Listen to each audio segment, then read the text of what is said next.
To a bit of business now, the Central Bank of Nigeria, the CBN, has threatened to sanction banks that limit automated teller machines, that's ATMs, withdrawals to less than 20,000 naira per transaction. The Apex Bank disclosed this in a document addressing concerns over the reviewed fees of ATM withdrawals. Recall that CBN on Tuesday increased ATM transaction withdrawals fees, saying from March 1st, bank customers will pay 100 naira charge for every 20,000 naira withdrawn from the on-site ATM of other banks. The CBN, in a circular to banks and other financial institutions, the CBN and ATM transactions fees on. Now, to help us put this into perspective, we are joined by business and public policy analyst Kenneth Ikenwa. So, Kenneth, you're welcome. Thank you very much for joining us this afternoon. Thanks for having me on. As the expert, I would like to ask what the key objectives of the CBN's policy on ATM withdrawals limits and how will success be measured? All right, let me go straight to the point. There's a document that exists within the financial circles. It's called the Nigerian Financial Inclusion Strategy 3.0. We'll see that from some of the outcomes and the fallouts before we embarked on the 2023 elections, the move to change the currency and the redesign currency, Nigerians became very cash-strapped, and there was not enough cash in circulation in the economy. Now that replaced the roles of banks as intermediaries, transaction intermediaries, and created new payment service banks, new digital banks, and new banking agents, which popularly we now call POS agents. But the ultimate goal was just to ensure that people get included in the ever-evolving and ever-growing financial ecosystem in the country, which was actually tagging along with the global trends. So as of 2024, there has been some mileage, there's been some traction. At least financial non-exclusion has been reduced about 25 to 26%, meaning that the goal to get there for 95% financial inclusiveness in Nigeria is right on target. But it's important, going by what the CBN has just done a little under 2-3 days ago, to state categorically that a financial inclusion or access to finance does not necessarily translate to the same thing as access to cash. So if you are embarking on policies to increase people's access to cash, that doesn't mean there will be an improvement in the access to credit, which is important for people to run their businesses and fund the economy, access to pensions, micro pensions, access to other forms of financial products that will actually drive proper growth and development in the economy. So there is a need for us to guide the CBN. There is a need for us to also guide the policy formulators to actually say, are these policies meant to actually improve the exposure and the inclusiveness and the access to cash, or are they going to actually be attending to other financial products, which at the current stage we are as a transition economy, we must actually be working on. So people must have access to credit. People must have access to micro pensions. People must have access to other kinds of financial products, insurance, that will make life better for them and that will make it worth their while, actually carrying the Nigerian legal tender. So we must establish this.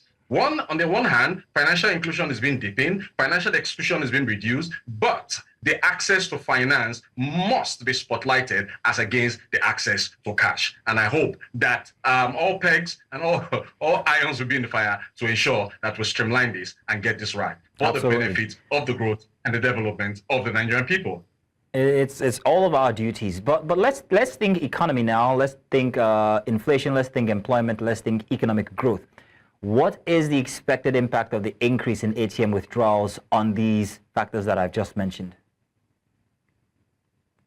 All right, let's be quite academic on this subject matter. Who and what segment of the Nigerian economy and the Nigerian people will this actually benefit and beneficiate the most?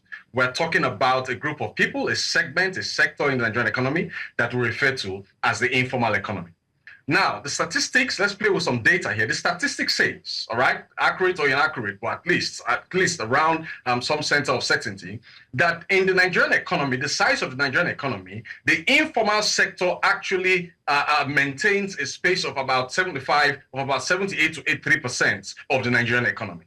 And that same, about 50 to 58% of the Nigerian economy, that same organized sector, the informal sector, also employs 83% of the Nigerian workforce, leaving about 20 to 17% to be employed by the Nigerian organized workforce. That tells you the importance of the Nigerian informal sector.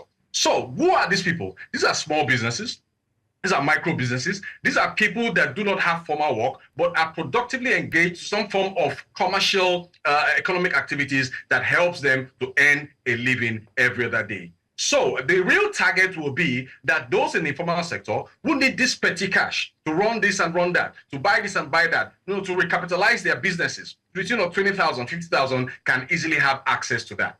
But my problem is, and you must have also observed this, as just as many Nigerians have observed this, is that people are not having access to cash as they ought to.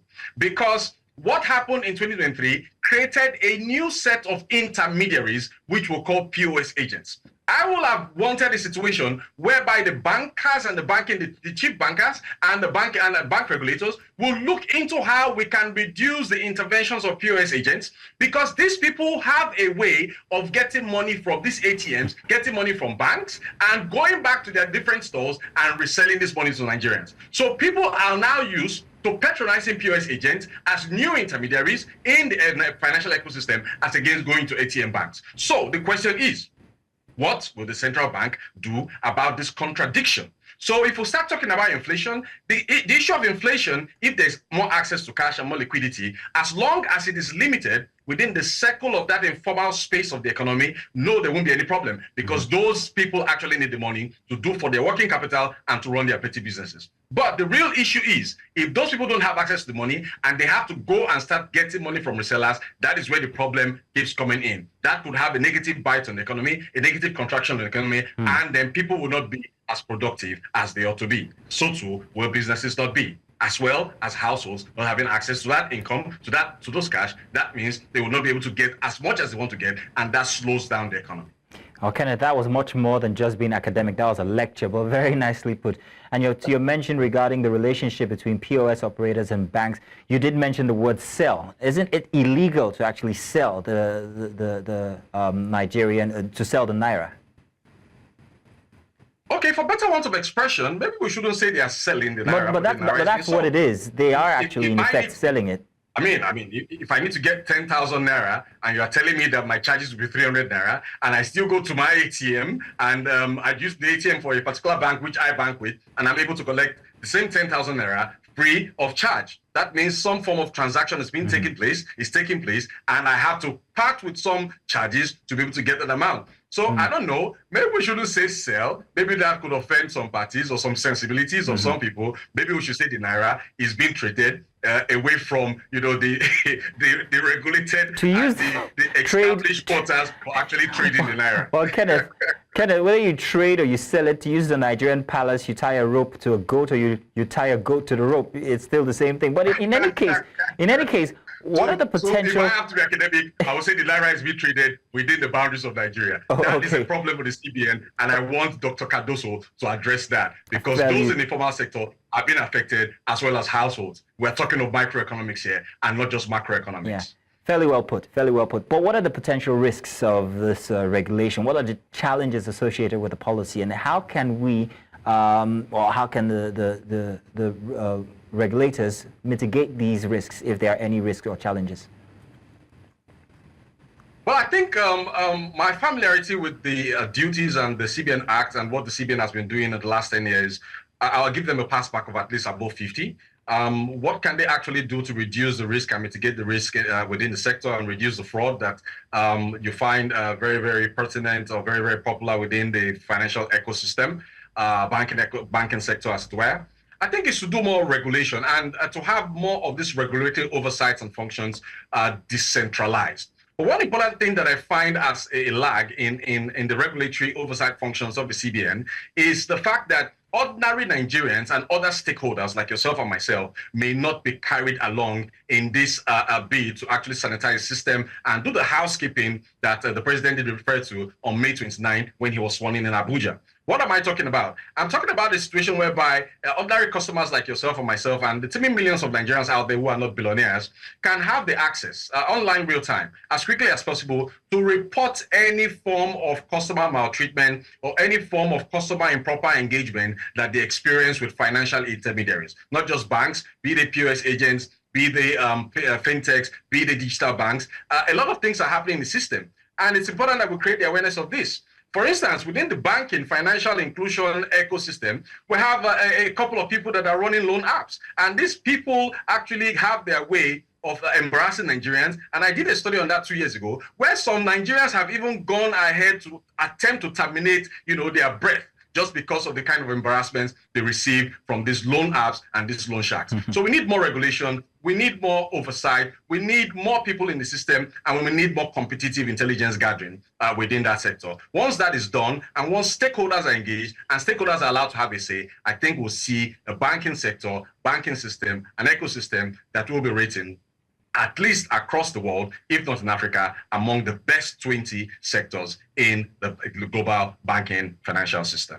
Well, Grant, Kenneth, thank you very much for joining us this afternoon. There's still pretty much plenty of time to go today, and I hear it's February 14th, so do enjoy it anyhow you wish. Thank you, Kenneth. Have a great day. Thank you. You too.